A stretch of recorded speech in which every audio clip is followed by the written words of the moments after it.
नमस्कार. मी हर्षा पुन्हा एकदा तुमचं स्वागत करते धन्वी स्टॉक मार्केट अकॅडमी या यूट्यूब चॅनलमध्ये. या चॅनलवर अपलोड केले जाणारे सगळेच व्हिडिओ फक्त आणि फक्त एज्युकेशनल पर्पजसाठी आहे. आम्ही कुठलाही बाय, सेल और होल्ड असं रिकमेंडेशन्स नाही देत आहोत. तुम्हाला ट्रेडिंग किंवा इन्व्हेस्टमेंट करायची असेल तर त्याआधी प्रॉपर नॉलेज घेणं आणि एक्सपर्टचा सल्ला घेणं खूप आवश्यक आहे. चला तर मग वळूयात आपल्या आजच्या व्हिडिओकडे. तर सगळ्यात आधी आपण निफ्टीकडे बघणार आहोत. सो निफ्टीचे जे काही कालच्या व्हिडिओमध्ये आपण ज्याही लेवल्स किंवा ज्याही गोष्टी डिस्कस केल्या होत्या त्याबद्दल आधी आपण चर्चा करणार आहोत. त्यानंतर हेही जाणून घेणार आहोत की उद्यासाठी कुठल्या लेवल्स या इम्पॉर्टंट लेवल्स असतील. सो आज जर निफ्टीची तुम्ही ओपनिंग पाहिली तर बऱ्या फ्लॅट ओपनिंग होती आणि कालच्या व्हिडिओमध्ये सांगितल्याप्रमाणे ही एक इम्पॉर्टंट लेवल होती, डिमांड झोन होता आणि इथून त्याचा बाउन्स अपेक्षित होता. पण अचानक याच लेवलला आपल्याला सेलर अजून जास्त प्रमाणात ॲक्टिवेट होताना दिसले. म्हणून उद्यासाठी 23,840 ते 23,830 हा जो एक झोन बनतो आहे हा उद्यासाठी सुद्धा एक इम्पॉर्टंट झोन असणार आहे. बिकॉज तिथे आपण म्हणू शकतो की एक सप्लाय झोन आपल्याला तिथे बनताना दिसतोय. जो आधी डिमांड झोन होता तिथे बऱ्यापैकी जास्त करून सेलर्स ॲक्टिवेट होताना आपल्याला दिसले मार्केटमध्ये.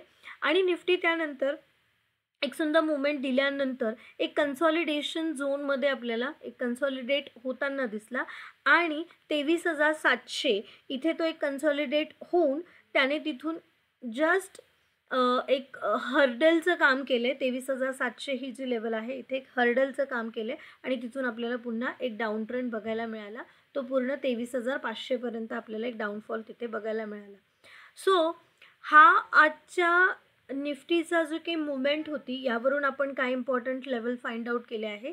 तर 23,830 ते 840 ही एक सप्लाय झोन आपण ज्याला म्हणू शकतो. तर एक सप्लाय झोन आपल्याला तिथे मिळतो आहे आणि उद्यासाठी 23,700 ही एक इम्पॉर्टंट की लेवल आहे. उद्या जर निफ्टी या लेवलच्या वरती सस्टेन होताना आपल्याला दिसला 5 किंवा 15 मिनटाची कॅन्डल जर याच्यावरती सस्टेन झाली तर आपल्याला पुन्हा 23,840 पर्यंत 850 पर्यंत लेवल्स बघायला मिळू शकता आणि तिथूनही ब्रेकआउट जर आपल्याला तीही लेवल कंटिन्यू होताना दिसली तर पुन्हा आपल्याला 24,000ची ही जी काही लेवल आहे ती पुन्हा बघायला मिळू शकते. 24,000 त्यानंतर 24,150 ही सुद्धा एक इम्पॉर्टंट लेवल आहेच. आणि जर उद्या निफ्टी या 23,700च्या खाली आपल्याला सस्टेन होताना दिसला, जर ते सस्टेन झाला उद्याच्या दिवशी याच्याच खाली जर राहिला तर आपल्याला पुन्हा 23,400 आणि त्याच्याही खाली जर सस्टेन होताना दिसला तर आपल्याला 23,200ची सुद्धा लेवल उद्या बघायला मिळू शकते. आता वळूयात जरा बँक निफ्टीकडे. आणि बँक निफ्टीकडे जर तुम्ही पाहिलं आपण आधीच्या व्हिडिओमध्ये जेही डिस्कस केलं होतं त्यानुसार काही लेवल्स आपण दिल्या होत्या आणि आज एक्झॅक्टली त्याच लेवल बँक निफ्टीसुद्धा आज अगदी फ्लॅट ओपनिंग होती. कालच्या क्लोजिंगच्या आसपासच त्याची ओपनिंग होती आणि आपण ही एक लेवल ड्रॉ केली होती कालच्या दिवशी 51,000 जस्ट अ मिनिट. सो 51,380 वगैरे ही एक लेवल आपण तिथे बघत होतो कंटिन्युअसली. कालच्या व्हिडिओमध्ये सुद्धा आपण हे डिस्कस केलं होतं. सो 51,300 इथे बरोबर एक डाऊनफॉल करताना एक हर्डल आपल्याला निर्माण होताना दिसला आजच्या मार्केटमध्ये आणि तिथून स्ट्रेट 51,680 700च्या आसपास आपल्याला तो एक कन्सॉलिडेट होताना दिसला आणि पुन्हा आपली जी 50,860च्या दरम्यानची जी लेवल होती तिथे एक पुन्हा एक हर्डल आपल्याला बघायला मिळालं. सो इथे एक कन्सॉलिडेशन झोन बनताना दिसला आहे. त्यामुळे 50,700 ही बँक निफ्टीसाठी उद्यासाठी एक महत्त्वाची लेवल असणार आहे, की लेवल असणार आहे. जर बँक निफ्टी 50,700च्या वरती सस्टेन झाला उद्याच्या दिवशी तर आपल्याला पुन्हा 50,000 म्हणजे 50,850 त्यानंतर 51,000 आणि 51,350च्या लेवल्स पुन्हा बघायला मिळू शकता. आणि जर उद्या बँक निफ्टी हा 50,700च्या खालीच सस्टेन होताना दिसला तर जसं आपण काल म्हटलं होतं की ही जी की लेवल होती ओके, या की लेवलच्या खाली जर तो आला तर आपल्याला पुन्हा 50,300 पर्यंतची रेंज आपल्याला बघायला मिळू शकते. आपण हे कालच डिस्कस केलं होतं. पण तेही ब्रेक करून आज बँक निफ्टी त्याच्याही खाली आपल्याला जाताना दिसला आहे.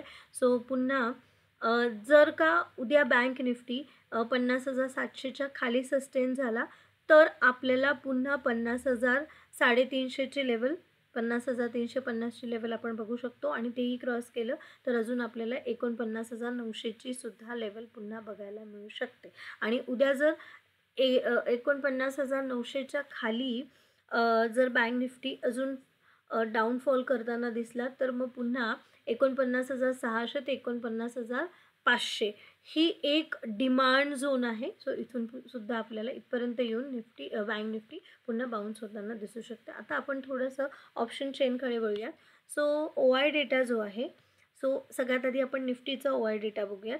मी last 15 minutes okay all over डेमध्ये बघूयात. सो डेमध्ये काय आहे, आजचं जे आहे तुम्हाला कॉल साईडचा जो OI आहे तो पुट साईडच्या OIपेक्षा अगदी दुपटीने आपल्याला जवळजवळ दुपटीनेच तो जास्त प्रमाणात बघायला मिळाला. याचाच अर्थ की कॉल रायटिंग जी आहे ती जास्त प्रमाणात आज होताना दिसली आहे.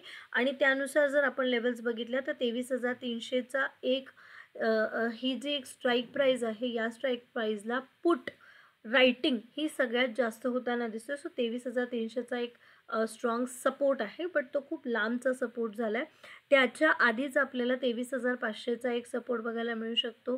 23,400 ते 23,500 पर्यंतचा मी आत्ता जस्ट आपण जे डिस्कस केलं की इथे 23,400 आणि 23,200च्या या लेवल्स आहेत त्या आपल्याला पुन्हा बघायला मिळू शकतात. ओके सो आणि कॉल रायटिंगचा विचार केलात तर 23,800ला सुद्धा कॉल रायटिंग खूप जास्त प्रमाणात होते. सो एक पहिला हर्डल जो आहे 23,800चा आपल्याला आहे आणि त्यानंतर मग 23,900ला सुद्धा कॉल रायटिंग खूप जास्त प्रमाणात होते. पण त्यापेक्षाही 24,000ची जी लेवल आहे, जी एक सायकोलॉजिकल लेवल आहे, तिथे सुद्धा कॉल रायटिंग आज सगळ्यात जास्त प्रमाणात होताना आपल्याला दिसली आहे.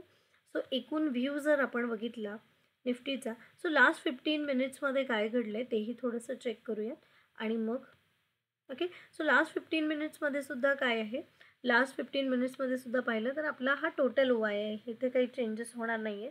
सो इथे आपल्याला कॉल साईडचा OI जो आहे तो खूप हायर साईडला दिसला आहे, म्हणजे कॉल रायटिंग सगळ्यात जास्त होताना दिसली, म्हणून सुद्धा आपल्याला आज मार्केटमध्ये एक फॉल बघायला मिळाला. सो इम्पॉर्टंट लेवल्स जे आहेत, सो 24,500 ही एक इम्पॉर्टंट लेवल आहे as per the OI data. Okay त्यानंतर आपण बँक निफ्टीकडे वळूयात. डेसाठीच ठेवूयात आणि बँक निफ्टीचा जर डेटा बघितला आपण, ओके सो बँक निफ्टीचा टोटल OI डेटा जर तुम्ही बघितलात तर तुमच्या लक्षात येईल की बँक निफ्टीमध्ये सुद्धा जी काही टोटल OI आहे बँक निफ्टीचा, तिथे सुद्धा आपल्याला ही जी लेवल आहे 50,100, इथे तुम्हाला कॉल रायटिंग खूप जास्त प्रमाणात बघायला मिळते आहे. ओके 50,100. सो 50,100 म्हणजे अगदी आपल्या क्लोजिंगच्या जवळ आहे. सो ही क्लोजिंग जी आहे ही पुन्हा एक हर्डल किंवा एक रेझिस्टन्स बनवताना आपल्याला दिसते. त्याचप्रमाणे जर आपण पाहिलं तर 50,200ची सुद्धा लेवल आहे आणि 50,000ची जी लेवल आहे तिथे बऱ्यापैकी कॉल आणि पुट रायटर्समध्ये फाईट आहे. सो ती सुद्धा एक इम्पॉर्टंट लेवल असू शकते, आपल्यासाठी ती एक महत्त्वाची लेवल असूच शकते. आणि ज्याप्रमाणे आपण डिस्कस केले जस्ट की 50,700ला आपल्याला सेलर हे एक कन्सॉलिडेशन झोनमध्ये आज आपल्याला बँक निफ्टी त्या लेवलला दिसला आहे, त्यामुळे ती एक की लेवल असू शकते उद्यासाठी. सो हे होते आजचे आपलं डिस्कशन्स निफ्टी आणि बँक निफ्टीच्या ज्या काही इम्पॉर्टंट लेवल्स आहे, उद्यासाठीच्या लेवल्स आहे त्या आपण डिस्कस केल्या. तुम्हाला असेच रोज मार्केट अपडेट्स हवे असतील तर चॅनलला सबस्क्राईब करा, व्हिडिओजला लाईक करा आणि बेल आयकॉनला क्लिक करायला विसरू नका, जेणेकरून जोही व्हिडिओ मी नवीन अपलोड करते त्याचं सगळ्यात आधी नोटिफिकेशन्स तुम्हालाच मिळेल. So thank you for watching and all the best for trading. Thank you guys.